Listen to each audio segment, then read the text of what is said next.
تو اللہ سبحانہ تعالیٰ فرماتے ہیں شہر رمضان الذی انزل فیہ القرآن، رمضان کا مہینہ وہ ہے جس میں قرآن نازل ہوا۔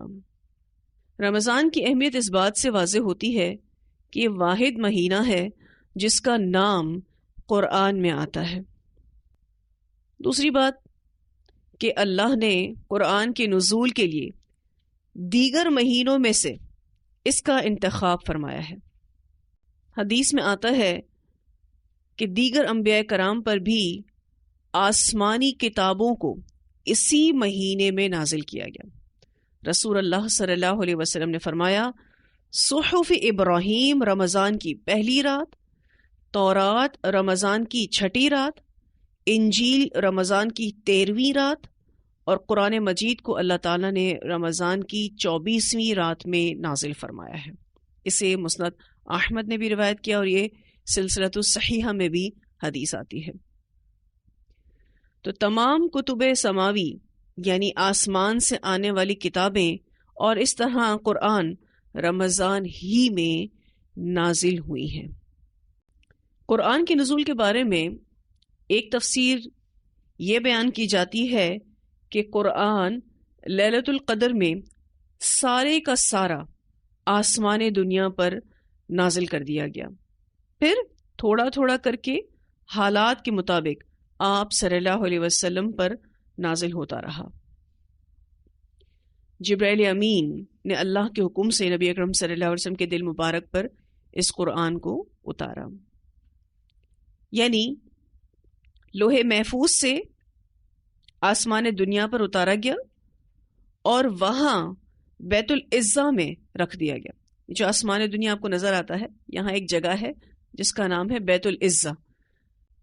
پھر وہاں سے حسب حالات 23 سال تک نبی اکرم صلی اللہ علیہ وسلم کے قلب مبارک پر اترتا رہا۔ ایک اور تفسیر بھی اس کی بیان کی جاتی ہے۔ بعض کے نزدیک اس کا مفہوم یہ ہے کہ رمضان میں نزول قرآن کا آغاز ہوا اور پہلی وحی جو غار حرا میں آئی وہ رمضان میں آئی۔ اس اعتبار سے قرآن مجید اور رمضان المبارک کا آپس میں نہایت گہرا تعلق ہے۔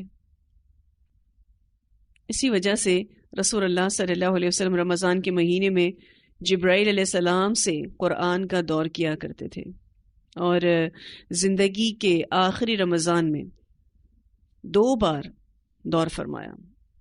یہ بخاری کی روایت ہے۔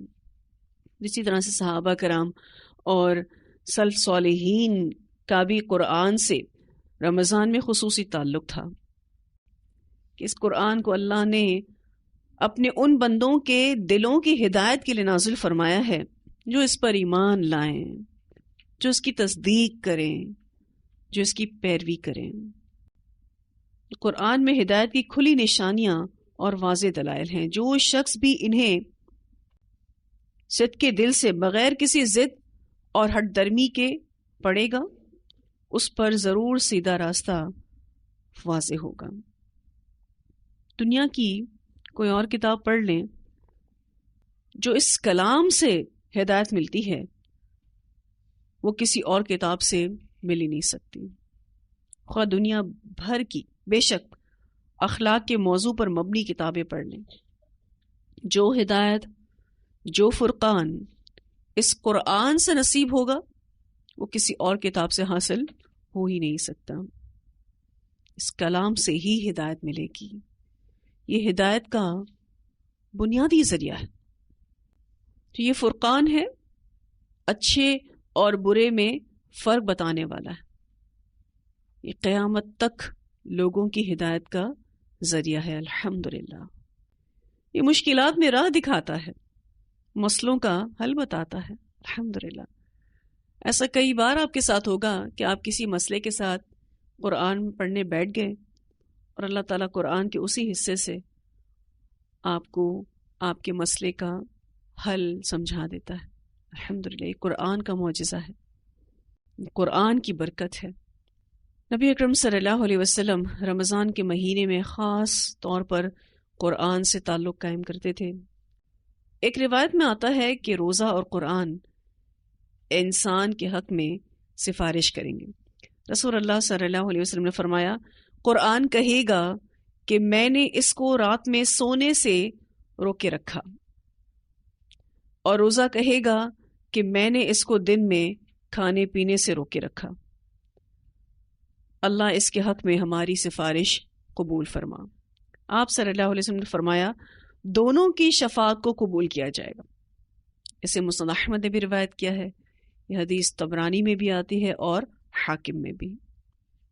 نبی اکرم صلی اللہ علیہ وسلم کی اسی سنت پر عمل کرتے ہوئے حفاظ بھی رمضان میں اپنے قرآن کا دور کرتے ہیں۔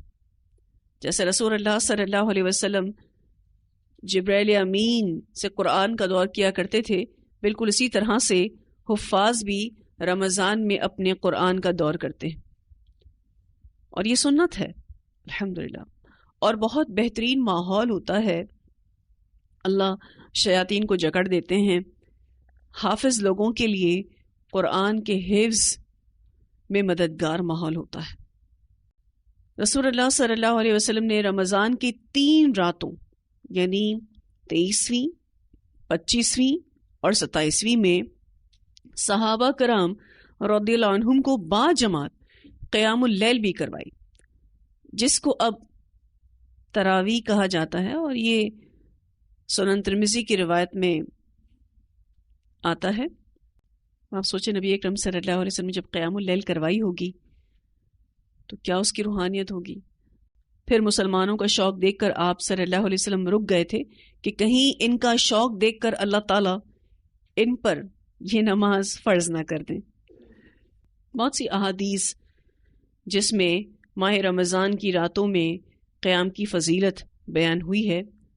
ایک روایت آتی ہے آپ صلی اللہ علیہ وسلم نے فرمایا جس شخص نے ایمان اور ثواب کی نیت کے ساتھ رمضان میں قیام کیا اس کے پہلے گناہ معاف کر دیے جاتے ہیں۔ اسے بخاری نے روایت کیا ہے۔ جو رات کا قیام ہے قرآن کے ساتھ رمضان کے مہینے میں، آپ دیکھتے ہیں کہ کس طریقے سے الحمدللہ لوگ اس کا اہتمام کرتے ہیں، بہت خوشی و خضوع کے ساتھ مساجد میں اس کا اہتمام ہو رہا ہوتا ہے۔